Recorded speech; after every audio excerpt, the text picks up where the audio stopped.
को मेरा नमस्कार। मैं महाविद्यालय परिवार की तरफ से हमारे आज के जो वक्ता हैं श्री रविंद्र जी और यशपाल जी का हमारे परिसर में पधारने पर हार्दिक अभिनंदन करती हूँ। और आज हम सब यहाँ एक फायर सेफ्टी से रिलेटेड ट्रेनिंग के लिए इकट्ठा हुए हैं। यह training directorate fire services Haryana एवं महाविद्यालय की विमेन सेल जो यूनिट है उनके ज्वाइंट एफर्ट से अरेंज की गई है। जैसा कि हम सभी जानते हैं कि फायर इंसिडेंट्स में ज़्यादातर लोग पैनिक हो जाते हैं, तो उस सिचुएशन को कैसे हैंडल किया जाए, क्या क्या चीज़ें हम इस आग को बुझाने के लिए यूज़ कर सकते हैं, इससे संबंधित सभी जानकारी जो है ये हमारे आज के जो वक्ता हैं ये बताएंगे। अब मैं आगे की कार्रवाई के लिए इन दोनों को वक्ता को मंच पे आमंत्रित करती हूँ। जो फायर्स हैं वो पानी और जितने भी एजेंट्स हैं वो पानी के साथ मिलकर बने हुए हैं। अब मैंने आपको 4 तरह की फायर बताई थी। कौन कौन सी बी सी डी कौन सी फायर बताई थी? Solid, liquid, gas. मैंने ऐसे करके बुलाने लग लूंगा कि फिर आपको फिर मैं देखें इसमें कोई फायदा नहीं है। बड़ी बेसिक सी चीज़ है। अगर ये चीज़ समझ जाओगे, आप मॉल में घूमते हो, कहीं पर भी घूमते हो, अगर आपने इनिशियल स्टेज पे अगर किसी भी फायर पे काबू कर लिया, एक सिलेंडर को चलाना कोई बच्चा भी चला सकता है इसको। इसके लिए कोई एक्सपर्टीज नहीं चाहिए, कोई इसके लिए एज लिमिट नहीं चाहिए। बुजुर्ग से बुजुर्ग और बच्चे से बच्चा जो क्लियर हो जाएंगे कि ए बी सी डी चीज क्या है, तो आप बहुत बड़े इंसिडेंट को बचा सकते हैं। तो कौन सी फायर होती है? ए बी सी और डी। एक क्लास फायर होती है सॉलिड फायर। कोई भी सॉलिड जो जल सकता है उसमें आग लग जाती है तो उसको एक क्लास में कंसीडर करते हैं। कोई भी लिक्विड जिसके अंदर आग लग जाती है उसको बी क्लास के अंदर करते हैं। कोई भी गैस जिसमें आग लग सकती है, ज्वलनशील है, उसको हम सी क्लास में, और कोई भी मेटल जिसके अंदर आग लग सकती है उसको हम डी क्लास के अंदर इन्वॉल्व करते हैं। अब क्या है, आप ये सिलेंडर बेसिकली 5-6 एजेंट्स के अलग अलग सिलेंडर्स आते हैं। किसी सिलेंडर के अंदर क्या होता है कि पानी भर के उसको प्रेशराइज कर रखा होता है, किसी सिलेंडर के अंदर पाउडर भर के उसको प्रेशराइज कर रखा होता है, किसी सिलेंडर के अंदर हमने गैस को कंप्रेस करके भर रखा होता है। जो चीज़ ठंडी है या ऑक्सीजन को कट कर सकती है या एयर को कट कर सकती है, वही एजेंट सिलेंडर के अंदर डाल के यूज किया जाता है। अब जिस तरह आपके सामने ये जो एक CO2 का सिलेंडर है जिसके अंदर गैस, CO2 नॉर्मल गैस है, सबको पता है, ठंडी गैस है, वातावरण में एक्स्ट्रा है, उसको भर के हमने आग बुझाने के लिए यूज की जाती है। इस सिलेंडर को यूज करने की सिर्फ एक ही प्रिकॉशन है कि इसकी एसेसरीज बिल्कुल ठीक ठाक होनी चाहिए। ठीक ठाक का मतलब इसके अंदर सबको दिख रहा है सिलेंडर, इसके अंदर बेसिकली 3 पार्ट है। एक तो ये आपको हॉर्न दिख रहा होगा सामने। ये हॉर्न क्यों लगाया हुआ है? ये हॉर्न इसलिए लगाया हुआ है ताकि ये चलेगी ना जिस टाइम पे भी ये चलेगा, इस गैस के अंदर ना ही स्मेल होती है ना ही कलर होता है। और दूसरा, ठंडी गैस होने के कारण जब तक इसको स्पेस नहीं मिलेगा तब तक ये बाहर नहीं आ पाएगी। ये हाई प्रेशर ट्यूब के साथ, इसको कहते हैं डिस्चार्ज हॉर्न, ये हाई प्रेशर ट्यूब के साथ सिलेंडर के साथ ज्वाइंट कर रखी है। और इस सिलेंडर के ऊपर सिर्फ एक ये सेफ्टी पिन दी हुई है। इस सेफ्टी पिन को निकालना है, इसे घुमाना और सिलेंडर चल जाएगा। कोई भी जो चलाना चाहता हो चलाने में यूज करना, कोई भी जो चलाना चाहता हो आगे आ जाओ।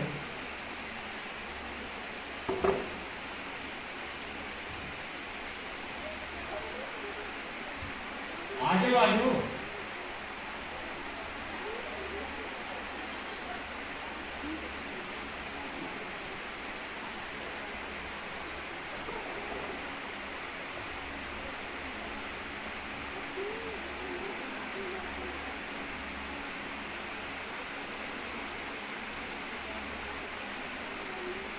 अब इस सिलेंडर के ऊपर जो अभी A B C D की बात हो रही थी, इसके ऊपर क्या लिखा हुआ है, आप आगे आगे देखेंगे एक बार।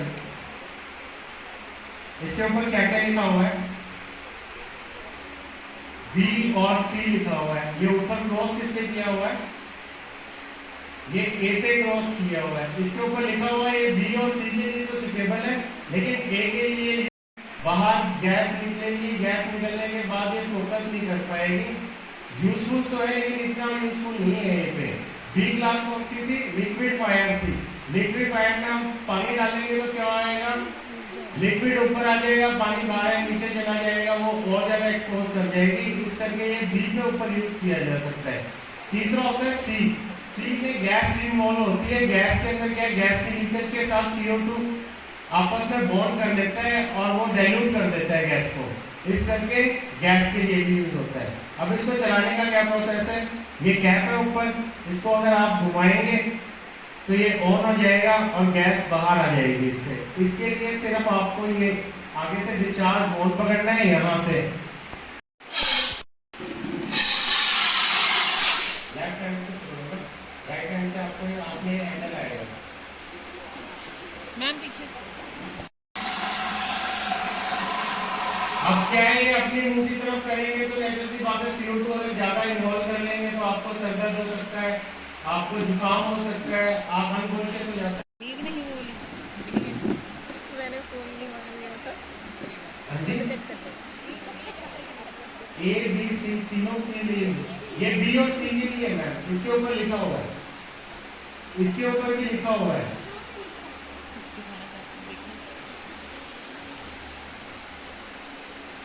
B के ऊपर इसके ऊपर भी, हाँ जी, ये A B C तीनों के लिए फोकस करना होता है और हाथ में ये पकड़ के इधर करके खाना है, ऐसे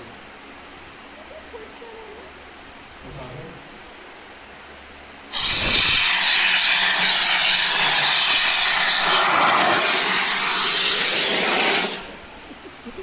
अगर आप ये देखेंगे कि इसके बाहर जो है बर्फ जम जाती है, तो डायरेक्ट अगर इसके ऊपर इन्वॉल्व करते हैं तो आदमी को गोल्ड बर्न हो सकती है। सिर्फ यही प्रिकॉशन होता है। सर कहाँ से कितना बी सी डी। आप कहीं पर भी मॉल में जाते हैं, कहीं पर भी जाते हैं, इसके अंदर सिर्फ वो कभी कभार कैब बंद नहीं होती थी तो वो आपको ही शूट कर जाती थी। तो अब ये नॉर्मल टेक्नोलॉजी, आपने सिर्फ इसको स्क्वीज करना है। स्क्वीज करने से जो भी अंदर एजेंट है वो बाहर आ जाएगा। एजेंट में ये चलाएंगे नहीं क्योंकि इसके अंदर पाउडर होता है, अंदर पाउडर हो जाएगा सबके ऊपर। प्रिंसिपल यही है। वैसे प्रिंसिपल को यूज करने के लिए पास कहते हैं, PASS, pull the pin, aim on fire, squeeze side by side. आपने देखा होगा बहुत सी जगह पास लिखा होता है। तो इसके अलावा एक और सिलेंडर आता है जिसके वाटर CO2 कहते हैं, उसके अंदर एजेंट चेंज हो जाता है। उसके अंदर क्या होता है, सिर्फ पानी भर रखा होता है, प्रेशराइज कर रखा होता है। प्रिंसिपल यही है कि इसी तरह ही आग हो जाएगा। अब कुछ लोग ये कहते हैं कि E क्लास की भी फायर होती थी जो इलेक्ट्रिकल फायर में काउंट होती थी। तो आग लग जाए अगर किसी बिजली के अंदर तो क्या करें, तो बिजली में आग लग जाए तो कोई भी इक्विपमेंट, कोई भी चीज उस वायर पे डायरेक्टली अपनी अप्लाई नहीं करनी चाहिए। क्योंकि अगर पाउडर भी अपने आपने डायरेक्टली अप्लाई कर दिया तो वो पाउडर के अंदर कहीं भी मॉइस्चर आ गया तो क्या रहेगा, मॉइस्चर अपने आप जो है वो करंट को आपसे ले सकता है। तो पीछे से स्विच ऑफ करके उसके बाद आग बुझानी चाहिए। अब इलेक्ट्रिकल की फायर होती क्या है, electrical basically flow of current है, फ्लो ऑफ इलेक्ट्रॉन्स है, सॉरी फ्लो ऑफ इलेक्ट्रॉन्स क्या है कि इलेक्ट्रॉन्स चल रहे हैं तेजी से वो गर्मी पैदा कर देते हैं, इसलिए ऊपर इंसुलेशन होती है उसमें। तो ओवरलोडिंग से या पुअर मेंटेनेंस से क्या होता है कि वो बीच से निकल जाती है उसमें से करंट। अगर करंट बीच से निकल गया तो वो शॉर्ट सर्किट हो जाता है या वो ओवर हीटिंग करके उसकी इंसुलेशन जलने लग जाती है। अब इंसुलेशन जल गई तो जो उसके आसपास में एरिया के अंदर कुछ भी स्टोर कर रखा है तो उसके अंदर आग लग जाती है। तो बेसिकली इलेक्ट्रिकल की फायर ये होती है। तो अब तक अगर किसी को कोई क्वेश्चन पूछना हो इस चीज के बारे में, कुछ फायर के बारे में कुछ आप पूछना चाहते हो, उससे पहले मैं आपसे पूछना चाहता हूँ कि फायर का नंबर क्या है। अगर किसी ने फायर को कॉल करना हो तो उसका नंबर क्या है। अगर फायर वालों को बुलाना हो, गाड़ी बुलानी है, आग लगी है कॉलेज में, तो क्या नंबर है? 101। हाँ जी 101। 101 101 यस सर। और किसी को बताओ 102 और किसी को बताओ किसी को भी बताओ और 101 102 इसके अलावा कोई और हो 112 आप सभी को पता होना चाहिए कि फायर का नंबर जो है 101 होता है। सबको पता होना चाहिए कि फायर का नंबर 101 होता है, लेकिन उसको अपग्रेड कर दिया गया है हरियाणा गवर्नमेंट ने और कुछ स्टेट्स ने, और जैसे चंडीगढ़ ने भी ये अपडेट वो 112 में कर दिया है। एक्चुअल में 112 के अंदर 9 सर्विसेज को इंक्लूड करना चाहती है गवर्नमेंट, जिसके अंदर से पुलिस को और फायर को इंक्लूड करती है, एम्बुलेंस को, इवन म्यूनिसिपैलिटीज को भी उसके अंदर इंक्लूड करना चाहती है, वो अभी उसमें, लेकिन फायर और पुलिस जो है वो 112 में आप करेंगे तब भी में और 101 करेंगे तब भी वो नंबर है। तो सबको ये पता होना चाहिए कि फायर को अगर बुलाना हो, आग लग जाए, तो क्या नंबर रहेगा 101 और 112। 112। अब अगर कोई कुछ पूछना चाहता हो फायर से रिलेटेड कोई क्वेश्चन,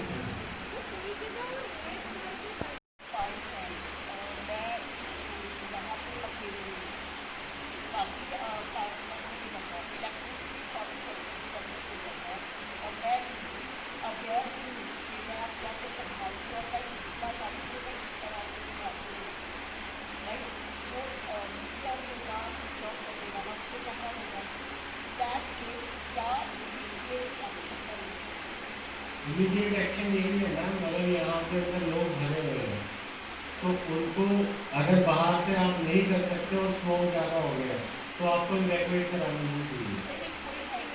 कोई नहीं है तो आपको खुद चले जाना चाहिए बाहर।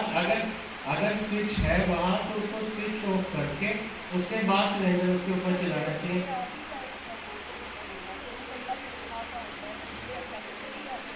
मैम वो तो शॉर्ट सर्किट अगर गेट के पास कभी भी इलेक्ट्रिकल की फिटिंग नहीं रहेगी, जो डोर रहेंगे ना, ये बिल्डिंग जितनी भी आती है ना जो एजुकेशनल बिल्डिंग है, इनके अंदर आप देखना 2-2 मीटर की तो सीढ़ियाँ दे रखी होती है, नॉर्म्स ही है। ये ऑडिटोरियम है, ऑडिटोरियम में भी देखो 2 मीटर का दरवाजा दिया हुआ है, बाहर निकला हुआ है, इलेक्ट्रिकल फिटिंग्स के लिए भी नॉर्म्स है। तो वो कभी भी ऐसा नहीं हो सकता कि डोर के साथ अटैच है, ये हो ही नहीं सकता। लेकिन अगर फायर के पॉइंट ऑफ व्यू से अगर आपने फायर फाइटिंग करनी है तो वो मेन स्विच बंद करने के बाद ही करनी है, चाहे हम घर में हो चाहे बाहर हो। डायरेक्टली आप मैम इलेक्ट्रिसिटी के अंदर वायर के अंदर आग लगेगी, वायर की इंसुलेशन नहीं जल सकती, इससे ज़्यादा कुछ नहीं जल सकता। उसके आसपास का मटेरियल हटा के पीछे से स्विच ऑफ करना ही इसका बेसिक और सबसे ज़्यादा यूज हो रही है। क्या फुल फॉर्म होती है एलपीजी की? Liquefied process gas. Liquefied petroleum gas, मतलब उसको पानी बना के सिलेंडर के अंदर भर के हमें देती है कि आप यूज़ करो। तो अगर पानी बना के उसको सिलेंडर के अंदर दे दिया है तो वो पानी के एक टन बाहर आता है तो मेरे ख्याल से 250 उसके जो है वो टन बन जाते हैं। उसके 1 एटम जो है उसका वो 250 एक्सपेंशन रेट जो है उसकी, तो मतलब वो बहुत ज़्यादा एक्सपेंस कर जाती है एक बार में। दूसरा उसके अंदर स्मेल डाली गई होती है आर्टिफिशियल, सबने सुन के देखी है कि सबको पता लग जाता है जब गैस लीक होती है कैसी सी स्मेल आती है, कैसी स्मेल आती है जब लीक होती है।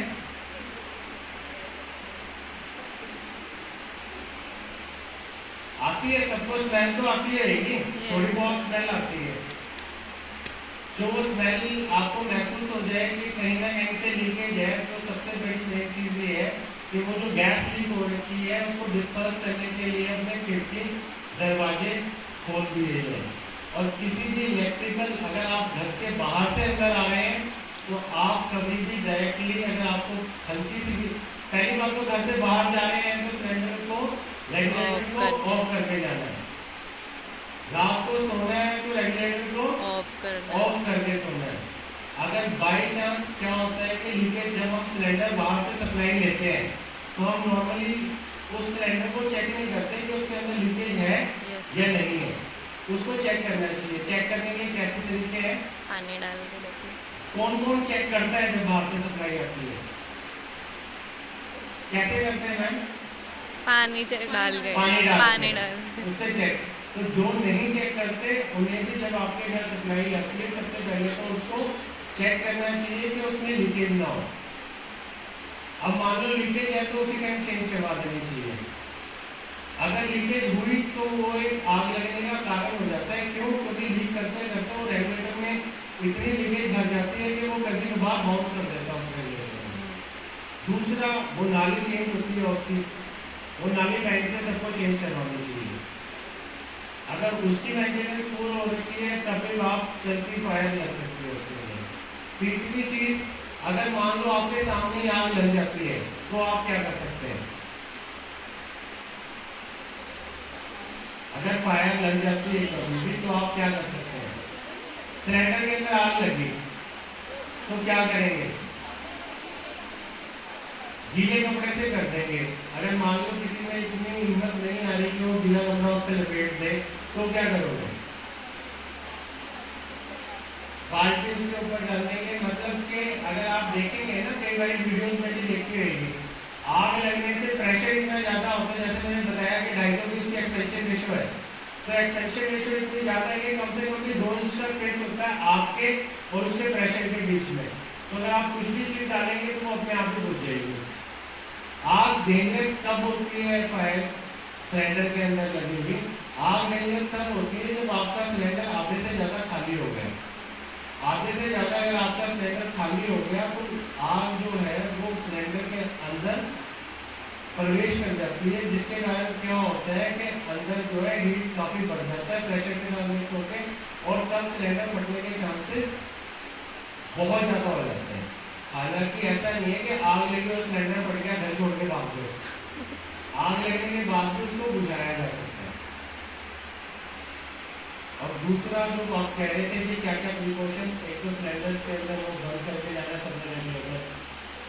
दूसरा, अगर आपको कहीं से भी स्मेल आती है तो सबसे पहले उसको डिस्कस करने की सोचना है कि इसको कैसे वेंटिलेशन के अंदर लेके आए।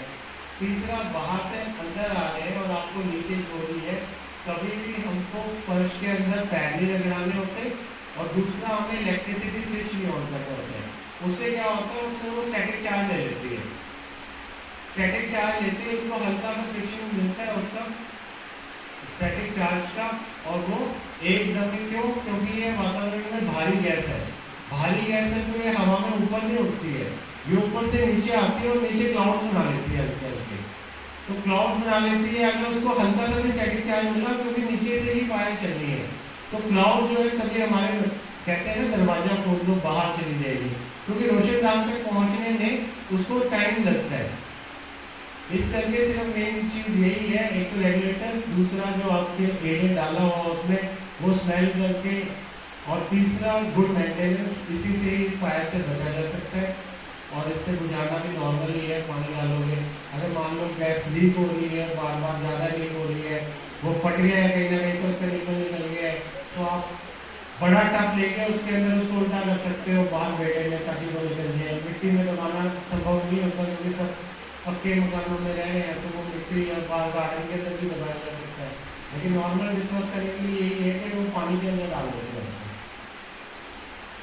और किसी ने कुछ पूछना हो?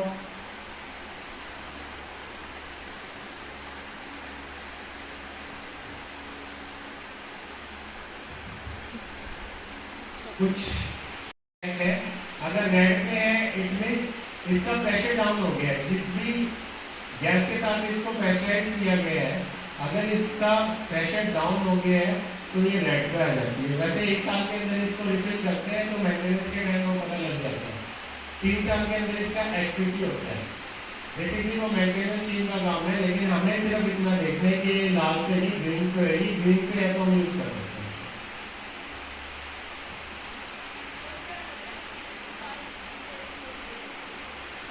CO2 के अंदर कुछ टाइप में आते हैं मैम, लेकिन जितने भी ये प्रेशराइज इस तरह करके भरे होते हैं इन सबके अंदर होता है।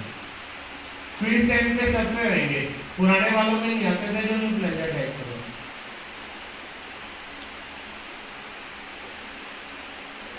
और किसी को कुछ पूछना है? इसके अलावा फायर के अंदर क्या होता है, आजकल आप मॉल का कल्चर है, बड़े बड़े हॉस्पिटल्स, मल्टी स्टोरेज बिल्डिंग जिसमें इंडस्ट्रियलाइजेशन बढ़ रही है, पॉपुलेशन बढ़ रही है, तो मॉल्स का कल्चर बड़ा आ गया है। मॉल्स के कल्चर में एक चीज होती है, चाहे आप बड़ी आईटी बिल्डिंग के अंदर जा रहे हो, चाहे मॉल के अंदर जा रहे हो, 5,000 10,000 आदमी जब एक बिल्डिंग के अंदर इकट्ठा हो जाता है तो वो देखने में बड़ा अच्छा अच्छा सा लगता है, लाइट चल रही है, म्यूजिक चल रहा है और सारे लोग घूम रहे हैं। लेकिन अगर ऐसी बिल्डिंग के अंदर कोई हादसा हो जाता है तो सबसे मेन चीज होती है कि उस हादसे से बचने के लिए लोगों को इवैक्यूएट कराना। तो सबको सब कुछ नहीं पता होता कि क्या आग बुझानी है। आग तो वही बुझाएगा जिसको पता है कि इस तरह फायर फाइटिंग करनी है। लेकिन हम अपने लिए सिर्फ इतना कर सकते हैं कि हमें ये पता होना चाहिए कि अगर आग लग जाए तो हमारी रिस्पॉन्सिबिलिटी क्या है। बड़े मॉल में अगर आप घूमने गए हुए और आग लग जाती है तो आपकी रिस्पॉन्सिबिलिटी ये है कि पैनिक ना क्रिएट करते हुए उस प्लेस को जल्दी से जल्दी इवैक्यूएट कर दें। इवैक्यूएशन के लिए बहुत लंबे लंबे साइंस लिखे होते हैं, जिस तरह फायर एग्जिट लिखा हुआ है इसके यहाँ पर भी। फायर डोर्स हर बिल्डिंग में लगे होते हैं। जब आप मॉल में भी घूमने जाते हैं ना तो चारों तरफ फायर का साइन लगा होगा, डोर्स लगा के होते हैं और पैनिक बार उसके ऊपर लगा होता है। पैनिक बार खोलो और वहां से इवैक्यूएट कर दो। अगर आपको कहीं फायर दिख रही है कि आग लग गई है और आप बड़ी बिल्डिंग में हैं तो चिल्लाना, मतलब वहां बताइए कैसे लोगों को कि आग लग गई है।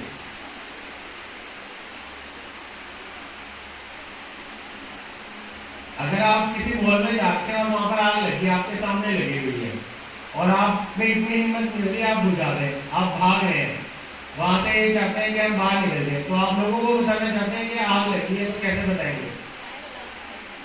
हाँ, फायर अलार्म बजा के।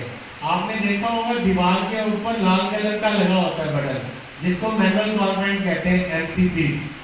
वो हर जगह होता है, स्टेयरकेस के पास तो आपको मिलेंगे ही मिलेंगे। वो उनका यूज यही है कि अगर आप उनको ऑन कर देंगे, वो बड़ी बिल्डिंग्स के अंदर वो MPs बहुत चीजों से जुड़ा होता है। मतलब किस किस चीज से, उसका इंडिकेशन उनके कंट्रोल रूम में मेंटेनेंस टीम पे जाता है कि भाई इस पोजीशन पे आग लग गई है। दूसरा क्या होता है, उसके वेंटिलेशन सिस्टम, जिस तरह ये पंखे चलते हैं, सेंट्रलाइज AC होता है हर जगह पे, इवैक्यूएशन फैन मतलब फैन लगे होते हैं, फ्रेशनेशन फैन होते हैं, वो सारे का सारा सिस्टम जो है उनका बंद हो जाता है ताकि वो आग बढ़े ना, तो आप बाहर जाने के लिए उनको जला सकते हैं। तीसरा, अगर आपको लगता है कि आप फायर फाइटिंग कर सकते हैं या पानी चला सकते हैं, तो आपने देखा होगा लाल पाइप होता है, वो बिल्डिंग के चारों तरफ घूम रहा होता है, जिसको फायर हाइड्रेंट्स कहते हैं। वो चारों तरफ घूमता है, उसको तो यार्ड हाइड्रेंट कहते हैं, जो नीचे से ऊपर जा रहा होगा बिल्डिंग के, हर बिल्डिंग के अंदर ना, जिस तरह यहाँ पर मुझे लगता नहीं होगा, लेकिन अगर आप किसी मॉल या बड़े हॉस्पिटल या किसी बड़ी मंजिल उसमें जाते हैं, इमारत में जाते हैं, वो हर जगह होता है, उसे FSCs कहते हैं। वो क्या करते हैं, वाटर सोर्स के साथ उसको कनेक्ट करके पंप के यहाँ अटैच कर देते हैं, जो हाफ फ्लोर के अंदर बिल्डिंग को काटता रहता है। उसके साथ पाइप्स लगे होते हैं, नॉर्मली उस पाइप को खींचेंगे, ऑन करेंगे तो पानी झपटता है उसके अंदर से, जिसे होज व्हील वगैरह कहते हैं साथ में। लेकिन इनिशियली आग बुझाने के लिए अगर कोई हिम्मत कर सकता है तो fire cylinder, portable fire fighting extinguishers कहते हैं इन्हें, अग्निशमन यंत्र। इससे इफेक्टिव चीज कोई भी नहीं है, क्योंकि फायर इनिशिएट जब होती है वो बड़े लो लेवल पे होता है। ऐसा नहीं होता कि ये ऑडिटोरियम में आग लगी है, यहाँ से चली और बूम हो गया, सारे का सारा जल गया। कम से कम भी 2 से 3 घंटे लगेंगे उसको पूरा रूप लेने के लिए, जब फायर ब्रिगेड को बुलाया जाता है। लेकिन अगर हम ये बेसिक नॉलेज अगर रखते हैं, बेसिक अवेयर हम रहते हैं, तो आग की बड़ी दुर्घटनाएं हो ही नहीं सकती, किसी भी तरह से नहीं हो सकती। और किसी तरह का कुछ पूछना होगा? श्री यशपाल जी और जो इनके साथ department of fire services Haryana से आए हैं, श्री रविंद्र जी का तहे दिल से महाविद्यालय परिवार की ओर से आभार व्यक्त करती हूँ कि उन्होंने बहुत ही सरल भाषा में हमें बताया कि किस प्रकार से 4 तरह की आग जो है वो हमारे सामने आ सकती है और हमें कैसे उससे निपटना है। तो साथ ही साथ मैं department of fire services Haryana का भी तहे दिल से आभार व्यक्त करती हूँ, जिन्होंने आज हमें ऐसे अनुभवी व्यक्ति को हमारे महाविद्यालय में भेजा, जिन्होंने हमारी छात्राओं को और हमारे स्टाफ मेंबर को प्रशिक्षण प्रदान किया। मैं आभार व्यक्त करती हूँ हमारी प्राचार्य महोदय की, जो समय समय पर ऐसे कार्यक्रम आयोजित करने के लिए हमें प्रोत्साहित करती हैं। और अंत में मैं धन्यवाद करती हूँ मेरे सभी सहकर्मियों की और छात्राओं की जिन्होंने बढ़ चढ़कर इस प्रशिक्षण में भाग लिया। Thank you so much.